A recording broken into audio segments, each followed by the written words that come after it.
Why the construction of the Panama Canal was so difficult and deadly. In their attempt to realize a centuries-old ambition of connecting the Atlantic and Pacific Oceans, the Panama Canal architects rapidly discovered that building a waterway across a narrow ribbon of land appeared easier on a map than in reality. The Panamanian isthmus proved to be one of the most difficult and dangerous places in the world to build a canal. The route builders attempted to re-engineer the natural landscape, but nature refused to give up without a struggle. Construction workers had to practically lift mountains in a snake-infested rainforest with an average temperature of 80 degrees and 105 inches of rain every year. During the wet season, torrential rains turned the flood-prone Chagres River into furious rapids, soaking personnel. Sometimes you didn't see the sun for about 2 weeks straight, said laborer Rufus Forde. In the morning, you had to put on damp clothes. There was no sun to dry them. Death may come in the form of an 18-ton boulder or millions of malaria-carrying mosquitoes breeding in infested wetlands and puddles.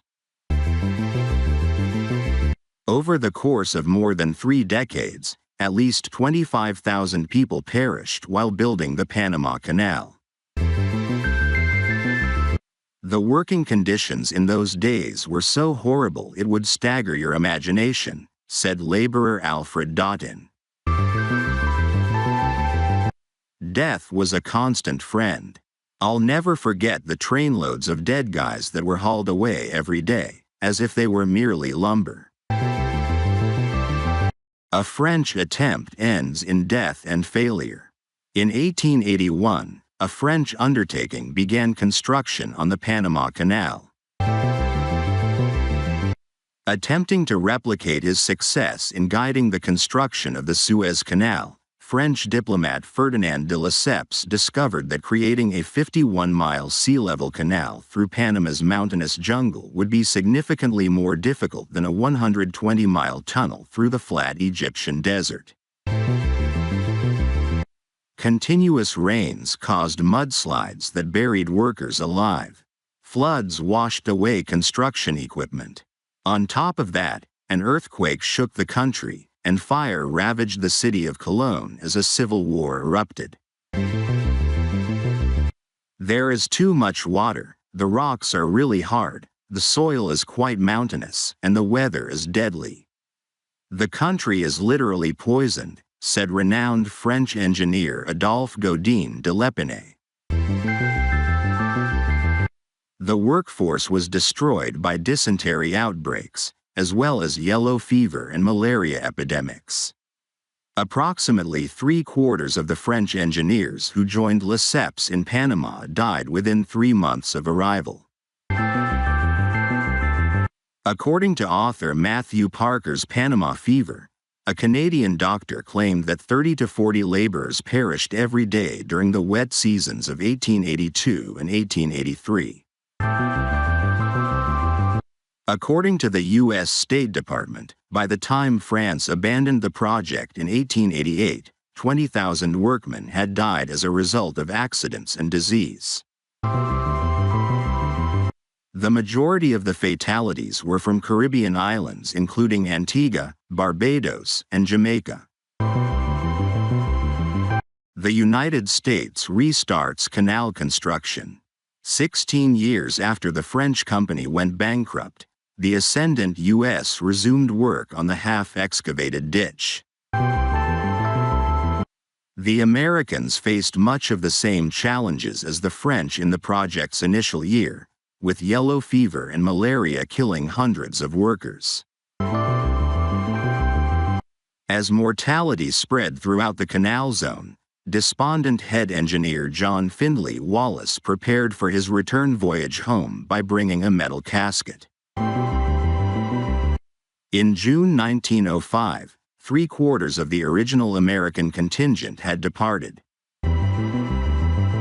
Wallace following, returning to the United States with a metal coffin containing the corpse of one of his workers.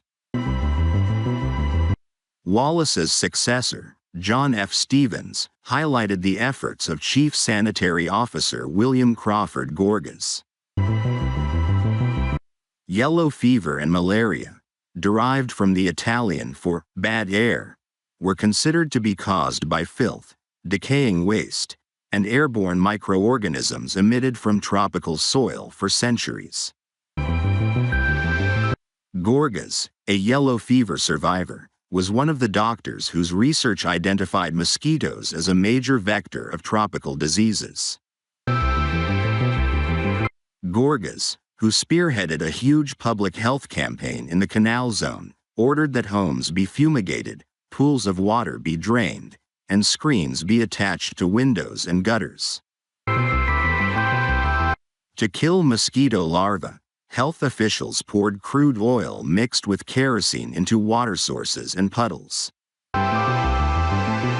Yellow fever cases on the isthmus had been nearly eradicated by the end of 1905 as a result of these efforts. Despite a decline in case numbers, malaria remained persistent.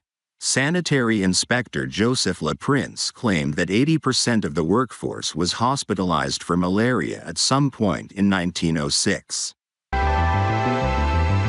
Nevertheless, Gorgas is credited with saving tens of thousands of lives. Accidents abound in the Culebra Cut. With the yellow fever threat receding, accidents surpassed sickness as the leading cause of mortality in the Canal Zone in 1909. The most difficult work was done by laborers carving a trench 45 feet deep and at least 300 feet wide through an 8-mile mountainous area known as the Culebra Cut. Nicknamed Hell's Gorge, the Culebra Cut was a maelstrom of noise, with roaring locomotives and billowing steam shovels, and the chances of mortality ranged from drowning to electrocution. Workers blasted the mountains with up to 60 million pounds of dynamite, which might explode prematurely in Panama's tropical climate. Excavating machines also detonated unexploded charges, as occurred in a December 1908 tragedy that killed 23 men. Flooding regularly submerged equipment, and the unstable ground could collapse at any time. The work of months or even years might be blotted out by an avalanche of earth, worried a senior U.S. administrator. The inability to hear made lethal railroad accidents more common, especially for workers who were partially deafened as a side effect of imbibing quinine to prevent malaria. In an oral history, George Hodges recalled a colleague who tripped while attempting to board a train, and the wheel of another train cut his body right in two, as if he had been chopped with a machete. Laborer Antonio Sanchez described working in the cut like going to a battlefield, with workers suffering horrific injuries, some of which necessitated amputation. Hospitals in the Canal Zone resembled those in a war zone. During the Panama Canal's construction, so many workers were injured that artificial limb manufacturers competed for highly desired contracts with canal builders.